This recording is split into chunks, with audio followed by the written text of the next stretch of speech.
Hello friends, मैं आपका trainer अबनवाज। कैसे हैं आप? उम्मीद करता हूं सब खैरियत से होंगे। दोस्तों, हमने अपनी पिछली वीडियो में वोवल साउंड को बहुत तफसील से डिस्कस किया और मेरी ये कोशिश रही कि टॉपिक के हवाले से तकरीबन तमाम ज़रूरी बातें मैं अपने व्यूवर्स को बता सकूं। चलते हैं हमारे आज के टॉपिक की तरफ और शुरू करते हैं।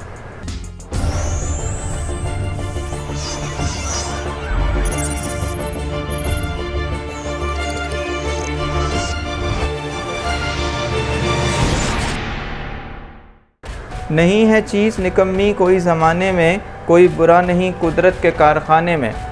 दोस्तों, कभी कभी बहुत सी गैर अहम चीज़ें जिनको हम ज़्यादा अहमियत नहीं देते हैं वो भी बाज़ औक़ात बड़ी अहमियत इख्तियार कर लेती हैं।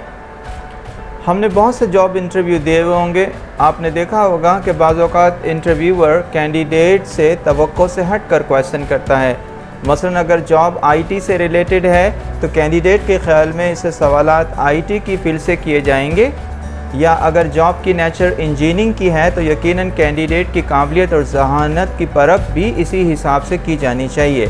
लेकिन ये सब तो इंटरव्यूअर की मर्ज़ी और मंशा पर मुनहसर करता है कि वो कैंडिडेट की तालीमी और जहनी सलाहियतों को परखने के लिए कौन सा पैमाना इस्तेमाल करता है। तो देखा ये भी गया है कि इंटरव्यूअर कभी पूछ बैठता है कि अगर रेल की पटरी या रेलवे ट्रैक पर रस्सी रख दी जाए तो इस पर से ट्रेन गुजर जाए तो रस्सी के कितने टुकड़े होंगे? जवाब कुछ भी हो सकता है, 3, 5, 7 या 9। वो ये भी कह सकता है कि आसमान पर सितारों की तादाद कितनी है। जवाब देना बहुत मुश्किल है। वो चाहे तो कह दे कि अफ्रीका में पैदा होने वाले बच्चे के दांत किस कलर के होंगे, जबकि पैदा होने वाले बच्चे के दांत नहीं होते। और अगर वो चाहे तो ये भी कह सकता है कि वो कौन सी चीज़ है जो उड़ कर आई, पैदल गई और कभी नहीं आएगी, वगैरह वगैरह। बड़ी दिलचस्प बात यह है कि जब इंटरव्यूअर आपको इंग्लिश का कोई पैराग्राफ हाथ में थमा देता है और आपसे कहता है कि इसकी रीडिंग करो। दोस्तों, बज़ाहिर आसान सा नज़र आने वाला यह पैराग्राफ होता है, लेकिन इंटरव्यूअर इसमें एक छोटे से वर्ड दा का प्रोनंसिएशन चेक कर रहा होता है कि रीडिंग के दौरान कहाँ आपने इसको दा प्रोनाउंस किया और किस जगह आपने इसे दी कहा। आज का हमारा टॉपिक बज़ाहिर आसान लेकिन बहुत अहम है। दोस्तों, स्कूल लाइफ में ये वर्ड हमें बहुत कंफ्यूज करता था।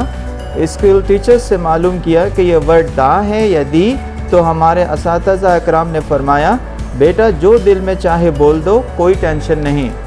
यही सवाल जब कॉलेज के असातिज़ा से पूछा गया तो उन्होंने उसे कुछ यूँ कहा या उसे यूँ डिफ़ाइन किया कि जब ये वर्ड जुमले के शुरू में हो तो दा पढ़ लो, और जब ये कहीं जुमले के दरमियान में नज़र आ जाए तो दी पढ़ लेना। लेकिन इस बेचैन रूह को अब भी तसल्ली ना हुई। बिलाखिर उलमाए ग्रामर ने बताया कि THE will be pronounced the before a consonant sound, यानी अगर लफ्ज़ THE किसी कॉन्सोनेंट साउंड से पहले हो तो उसे दा कहा जाएगा, जैसे कि द बुक, द पेन और द टेबल वगैरह। बुक में भी, पेन में पी और टेबल में टी कॉन्सोनेंट साउंड हैं, इसलिए इनको दा पढ़ा जाएगा। THE will be pronounced the before a vowel sound. अगर लफ्ज़ THE के बाद वोवल साउंड हो तो इसे दी पढ़ा जाएगा, जैसे कि the Apple, the English journey और द इम्पोर्टेंट टॉपिक वगैरह। एप्पल में ए, इंग्लिश जर्नी में ई और इम्पोर्टेंट टॉपिक में आई वोवल साउंड है, इसलिए THE को दी प्रोनाउंस किया जाएगा। दोस्तों, एक अहम बात बड़ी तवज्जो से सुनें और समझने की कोशिश करें कि बाज़ औक़ात कॉन्सोनेंट साउंड के बावजूद लफ्ज़ THE को दी प्रोनाउंस किया जाता है, जैसे कि दी कॉलेज और दी यूनिवर्सिटी वगैरह। हालांकि कॉलेज और यूनिवर्सिटी दोनों का कॉन्सोनेंट साउंड है, लेकिन बावजूद इसके हमने इनको दी कॉलेज और दी यूनिवर्सिटी प्रोनाउंस किया।